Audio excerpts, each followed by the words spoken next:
Google Gemini's new free updates are insane. You're wasting hours on tasks AI could handle in seconds. You're missing out on tools that just dropped and are completely free. While you're struggling with basic edits, others are turning notes into podcasts in one click. Google just released updates that change everything, and most people have no idea they exist. Today, we're covering Google's latest free updates for Gemini. We're talking about turning your notes into video presentations, building interactive three-dimensional worlds from text prompts, and designing full websites without touching code. These tools are live right now. So here's what we're covering. NotebookLM's new features that turn documents into narrated videos. Project Genie, which lets you create explorable three-dimensional environments. And Stitch, which generates complete website designs and working code. By the end, you'll know exactly how each one works and whether it's worth your time. Let's start with NotebookLM because this one's been going viral for good reason. NotebookLM is Google's free research tool. You upload documents and it helps you understand them. That's the basic function. But the updates they dropped in the second half of 2025 completely changed what it can do. The feature everyone's talking about is audio overviews. You upload your documents, and NotebookLM creates a podcast-style conversation between two AI hosts who discuss the content. The AI hosts analyze the material, pull out key themes, and have an actual discussion about it. In July 2025, they released video overviews.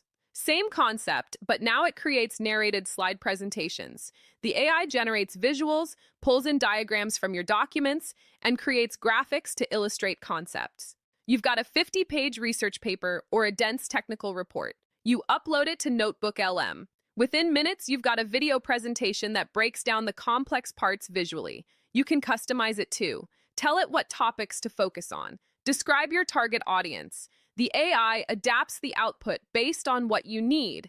And here's what makes it different from just using ChatGPT or Claude. NotebookLM never hallucinates. It only uses your uploaded sources. Every claim it makes links back to specific passages in your documents, so you can verify everything. The free tier gives you access to all of this. You can create up to 50 sources per notebook. You get 3 audio overviews per day. Video overviews have some generation limits, but you can still create multiple per notebook. For most people, that's more than enough. Say you're a student studying for exams. You upload your lecture notes, textbook chapters, and study guides. NotebookLM creates an audio overview you can listen to during your commute. Then it generates a video overview that visually explains the complex concepts you struggled with. You can also ask it questions in the chat, and it'll answer based only on your materials with citations. The Studio panel got a redesign. Now you can create multiple outputs in one notebook. Different audio overviews for different audiences. Video overviews with different formats. Mind maps, reports, everything's organized in tiles. You can choose between different formats for audio overviews.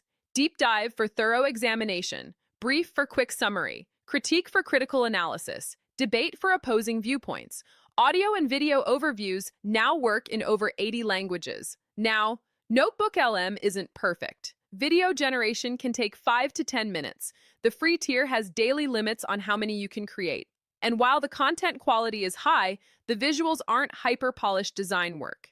They're functional and clear, but not graphic design portfolio material. But for a free tool, this is exceptional.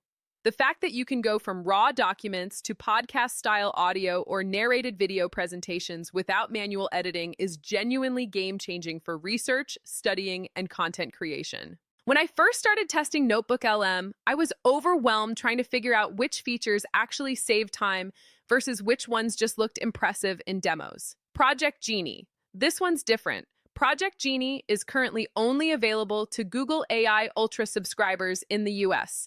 That's the $250 per month plan, so it's not free. But I'm including it because it shows where Google's pushing this technology, and it's genuinely impressive. Project Genie is powered by Genie 3. That's Google DeepMind's world model.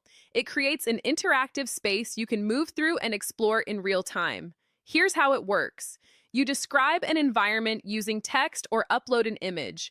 Project Genie generates a starting scene. Then you can navigate through that world using keyboard controls. As you move, the AI generates what comes next in real time. Changes you make to the world persist in memory for about a minute. The frame rate is 20 to 24 frames per second at 720p resolution. Say you prompt it with a cat exploring a cozy living room from the back of a Roomba. Project Genie generates that scene. As you drive around, new parts of the room appear. The AI creates it all on the fly based on your description and movements.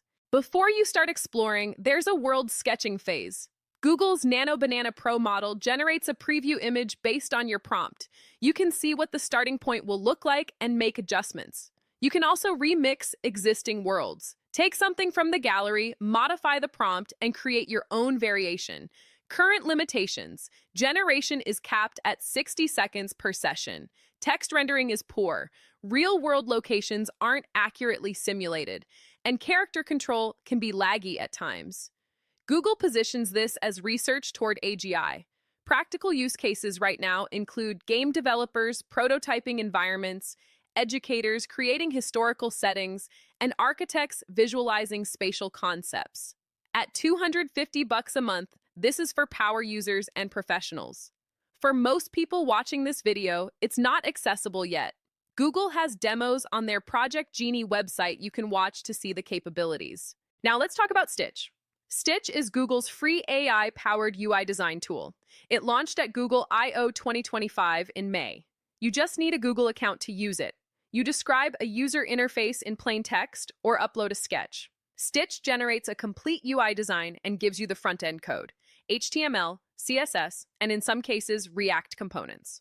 Stitch runs on 2 modes. Standard mode uses Gemini 2.5 Flash. You can generate up to 350 designs per month. Experimental mode uses Gemini 2.5 Pro. It can process image uploads. You get up to 50 generations per month in this mode. Say you need a login page. You type, create a login page with email field, password field, and a blue login button. Stitch instantly generates multiple design variants. You pick the one you like, then you can refine it. Make the button larger. Change the background to dark mode. Stitch updates the design based on your feedback. Once you're happy with the design, you export it. Copy it directly to Figma with layers intact, or download the HTML and CSS code. The code is clean and follows modern web standards. This is huge for startups and solo founders. You don't need to hire a designer to create your MVP. Just describe what you want, and Stitch builds it. Let me be clear about limitations. Stitch generates good-looking mock-ups, but they're not pixel-perfect production-ready designs. The tool excels at creating starting points and rapid prototypes. It doesn't handle complex multi-screen flows yet, and the code is basic scaffolding. For advanced interactions and animations, you'll need a developer. The designs can feel generic if your prompts aren't detailed. The more specific you are about your brand and style preferences, the better the output. But Stitch understands context. If you say, create a dashboard for a fitness app, it knows to include progress charts, activity logs, goal tracking. And because it's free and web-based, there's no barrier to trying it. Go to stitch.withgoogle.com, sign in, start generating. These tools are live right now, not coming soon, not in beta with a waitlist.